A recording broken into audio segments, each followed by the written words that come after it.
दोस्तों, ये कहानी है सौतेली माँ की जो बिन माँ की बच्ची पर बहुत अत्याचार करती थी, इसलिए सब लोग उसे संभालते थे। दादी की तो लाडली थी। उसके पापा सचिन की दूसरी शादी करने का प्रयास चालू था।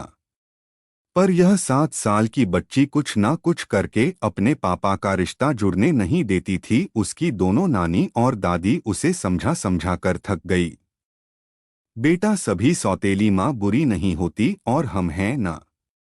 तुम्हें अगर तकलीफ दी तो हम उस पर चिल्लाएंगे, डांटेंगे। लेकिन उसके मन में बार बार डर आ रहा था कि सौतेली माँ मुझे तकलीफ देगी। पापा भी उसका ही सुनेंगे और उसकी माँ की आखिरी याद मतलब उसका मंगलसूत्र वह भी उस सौतेली माँ को दे देंगे। ऐसे उसे लगता था। सभी को टेंशन हो रहा था कि उसे कैसे समझाएं। उसकी माँ मतलब सुनीता एक एक्सीडेंट में 2 साल पहले इस दुनिया से चली गई। तब से लेकर अब तक उस बच्ची को सभी संभालते थे, पर उसकी यह जिद जरा ज्यादा ही थी। कैसे बताएं, अभी इसे उसकी दादी ने उनकी ही मौसेरा भाई की लड़की पसंद कर ली थी। उसकी भी शादी होकर तलाक हो गया था और उसे एक लड़का भी था। पर यह बच्ची सुनने को तैयार ही नहीं थी। वह लड़का है मतलब उससे ही सब प्यार करेंगे, मुझसे नहीं, ऐसा मन में वहम बिठाए वो इस शादी को नहीं होने देगी, ऐसी जिद पकड़कर बैठी थी। उसके जिद के आगे सचिन भी नहीं बोल सका। दोनों दादी और नानी काफी चिंतित हो गई। बाद में सुनीता की मां ने समस्या का समाधान निकाला। सुनीता की एक दोस्त माया, जिसकी उम्र हो चुकी थी, इसलिए उसकी शादी तय नहीं हो रही थी। उसके घर जाकर नानी ने सब हकीकत बताई। वह सब सुनने और समझने के बाद भी माया शादी के लिए तैयार हो गई। इस वजह से दोनों नानी और दादी भी काफी खुश हो गए। अब सचिन क्या कहता है, इसकी उनको चिंता हो रही थी। खुद सास ही बोल रही थी, इसलिए जमाई तैयार हो गया लड़की को मिलने के लिए। सचिन ने माया से मिलने का तय किया। मुलाकात के दिन सचिन ने माया से कहा कि मैं सिर्फ नव्या के भविष्य के लिए और अपनी मां की इच्छा के लिए तैयार हुआ हूं। मेरी तरफ से बाकी कोई भी उम्मीद मत करो। यह सुनते ही बहुत बुरा लगा माया को। पर कितने दिन घरवालों के ताने सुनूं, इसलिए माया तैयार हो गई और शादी भी हो गई। उसके घर की परिस्थिति इतनी अच्छी नहीं थी, उस वजह से उसके माँ बाप ने माया को कोई भी जेवर नहीं दिए और नव्या ने अपनी माँ का मंगलसूत्र भी नहीं देने दिया। बाद में सुनीता की माँ ने माया की माँ बनकर सब कुछ किया। नव्या माया को बहुत परेशान करती थी। वो सौतेली माँ ऐसे ही पुकारा करती उसे। माया थोड़ा सा डांटती या उसे समझाने का प्रयास करती, तब जानबूझकर झूठ मूठ का रोने लगती थी।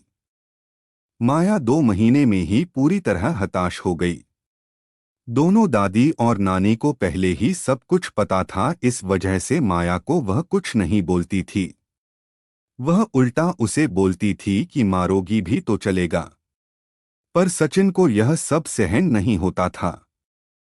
जब परिस्थिति हाथ से निकलने लगी तो माया ने उसकी सहेली को, जो कि एक स्कूल टीचर थी, उसके साथ मिलकर एक प्लान बनाया और सचिन को असली परिस्थिति का सच का पता चले, इसलिए नव्या के ड्रामों का वीडियोस बनाकर उसे दिखाया। पहले माया को ही गलत समझने वाला सचिन सारी सच्चाई से अवगत हुआ और उसने उन दोनों को धन्यवाद किया।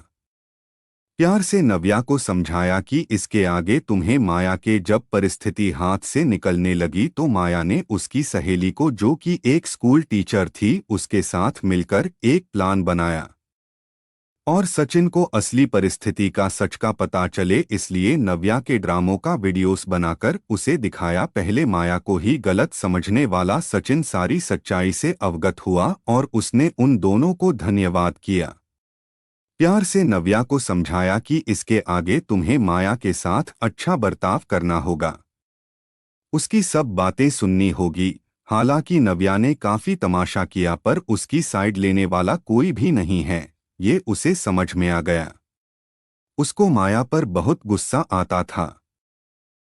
धीरे धीरे माया और सचिन का रिश्ता भी सुधार रहा था। पर पति पत्नी जैसा रिश्ता उनमें नहीं था और वो सचिन ने उसे पहले ही बता दिया था। माया को बहुत बुरा लगता था, उसने अपनी इच्छाएं अपने मन में ही दबा दी। नव्या को उसने सोतेलापन कभी भी दिखाया नहीं, पर नव्या मात्र उसके साथ झगड़ा ही करती थी। धीरे धीरे नव्या बड़ी होती गई। सचिन हमेशा काम के लिए बाहर रहता था। माया नव्या के लिए हमेशा तत्पर रहती थी। उसने नव्या को बहुत प्यार से समझाने की कोशिश की, पर माया को हमेशा सफलता मिली। उसमें सचिन की मां हमेशा बीमार रहती थी। उनकी वह देखभाल करती थी। उन्होंने एक बार माया को बुलाकर बताया, मुझे बहुत चिंता होती थी इस नव्या की, पर अभी नहीं होती। तुम हो ना, अभी मेरा कुछ भी हो जाए चलेगा, पर तुम्हारे लिए मुझे बहुत बुरा लगता है। जिस बच्ची के लिए तुम इतना करती हो उसकी उसे कीमत ही नहीं है। तभी माया मुस्कान के साथ बोली, नव्या को देखते हुए बोली, उसने मुझे हमेशा गलत ही समझा। हमेशा की तरह नव्या ने माया से बहुत झगड़ा किया।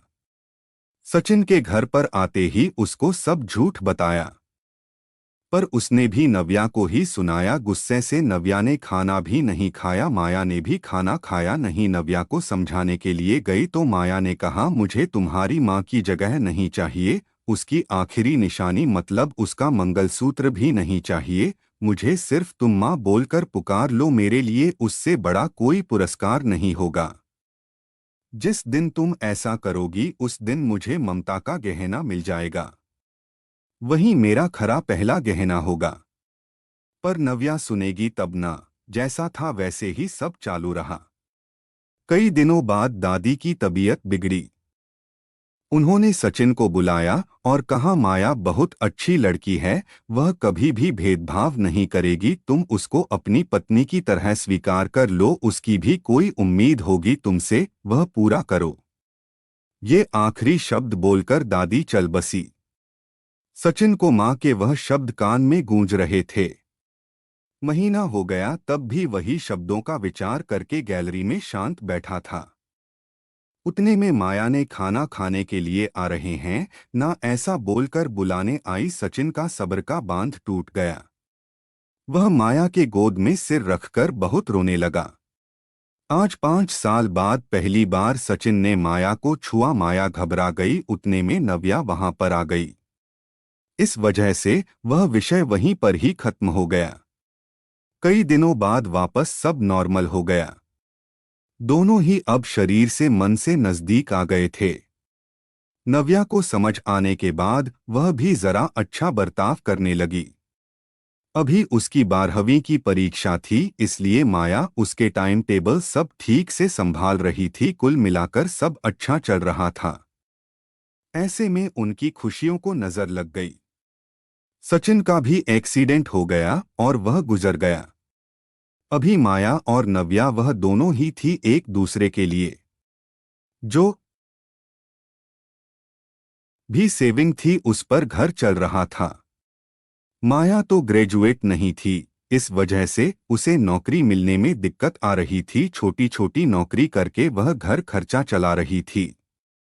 सचिन की सब सेविंग उसने नव्या के लिए रख दी। अब नव्या को प्यार हो गया था सुशांत नाम के लड़के से, इस वजह से माया ने उनका प्रेम विवाह करने का सोचा।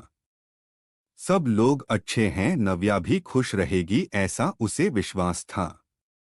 पर सुशांत की मां खड़ूस थी। सचिन के जाने के बाद उनकी परिस्थिति भी अच्छी नहीं थी।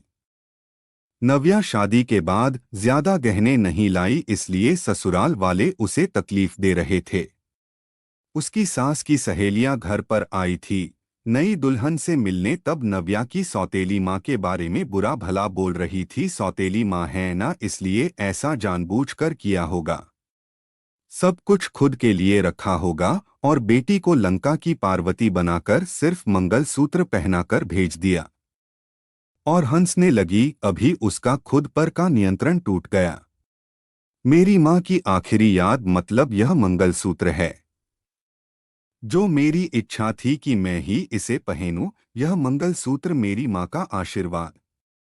दोनों माँ बेटी सब भूलकर एक दूसरे की बाहों में गुम हो गई। औरतें जब कानाफूसी कर रही थी कि तभी नव्या बोली, आप सबको वह गहना देखना था ना? यही माँ बुलाकर ममता का गहना उसे चाहिए था। माया को तो रोना आ रहा था। दोनों सचिन और दादी के फोटो के सामने खड़े रहकर उनको हाथ जोड़कर खड़े थे। नव्या ने उनसे माफी मांगी और माँ को कभी खुद से कभी दूर नहीं करूंगाई ऐसा वचन दिया।